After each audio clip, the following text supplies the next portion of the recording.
Police ने दावा किया कि आफ्ताब ने हत्या की बात कबूल कर ली। शव को आरी से काटा था और पुलिस के मुताबिक किसी भी चीज को आरी से काटा जाए तो उसमें उसके दांतों के निशान रह जाते हैं। कटने वाला हिस्सा थोड़ा खुरदुरा दिखता है श्रद्धा की हड्डियों में। यानी जो पुलिस ने ये दावा किया है, आप खुद अपने अपने दिमाग से अगर सोचें तो ये सही बात है कि जब आप किसी शव के टुकड़े काटेंगे, यानी हमने जब देखा जानवरों को काटा जाता है तो किस तरीके से जब जानवरों को काटा जाता है तो उसमें आपने देखा होगा कि कहीं ना कहीं जो आरी के ब्लेड के जो निशान होते हैं ना वो पाए जाते हैं। वो किसी के भी शव के टुकड़े काटे जाए, अगर आप टुकड़े करोगे तो आयु के तो निशान पाए जाएंगे। प्राय हम देखते हैं कि जब हम भी जाते हैं कहीं पे ये मीट वगैरह की शॉप पे, तो जब जो कटिंग की जाती है वो अपने आप में कहीं ना कहीं दिखती जरूर है। आरी ब्लेड या फिर जो कुछ जो पुलिस के साक्ष्य थे उसके मुताबिक अब यही। ऐसे में साफ तौर पर ये कह सकते हैं आप कि जो आने वाला समय होगा वो आपके लिए बहुत बहुत बड़ा सवाल खड़ा कर सकता है अपने आप में। अब हम एक दूसरा जो रिपोर्ट थी उस टाइम डीएनए रिपोर्ट की बात की जा रही थी, तो पुलिस अधिकारी ने ये बता दिया था कि महरौली और गुरुग्राम में अलग-अलग जगह से हड्डियों का डीएनए कराया गया था। इन हड्डियों की डीएनए रिपोर्ट का श्रद्धा के पिता के डीएनए से मैच कराया गया था। सभी हड्डियों का डीएनए मैच हो चुका है। ऐसे में जो आने वाला समय रहेगा, मैं बार-बार ये कह रहा हूँ कि आप अपने कमेंट करके जरूर बताइएगा।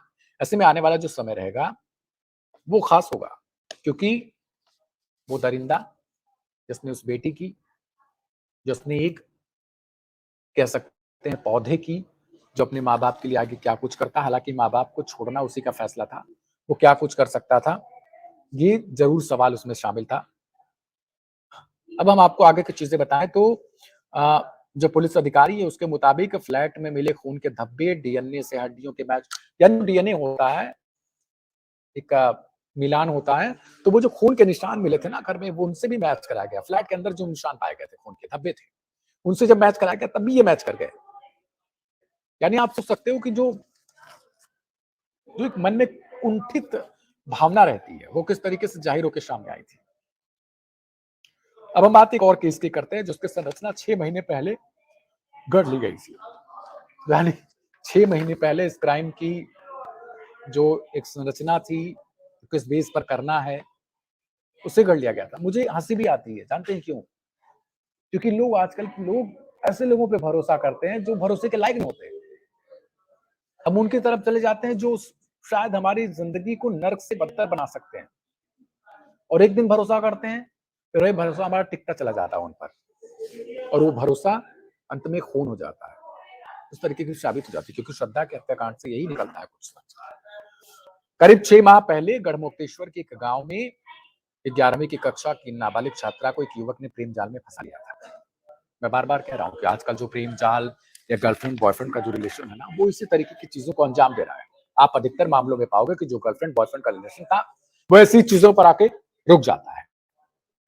या तो उसमें दोनों के बीच जो म्यूचुअल अंडरस्टैंडिंग होगी वो खराब हो जाती है, या फिर दोनों एक दूसरे को नासमझ समझ लेते हैं। लेकिन शुरुआत जब एक तरीके का उबाल मारता है प्रेम, तो उस समय ये चीजें नहीं पता रहती है, इन चीजों के बारे में नहीं पता होता, दोनों को नहीं पता होता, क्योंकि दोनों उस समय एक दूसरे की इच्छा पूरी करने के चीजों में होते हैं। क्योंकि एक की भी इच्छा रहती है कि उससे कोई मिल जाए, सामने वाले की भी इच्छा रहती है।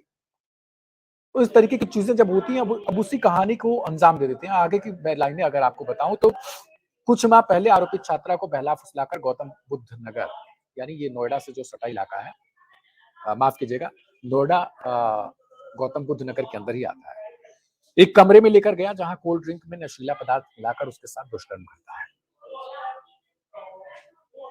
मतलब आप सोच सकते हो कि नाबालिग छात्रा को पहले प्रेम जाल में फंसाता है, फिर उसके बाद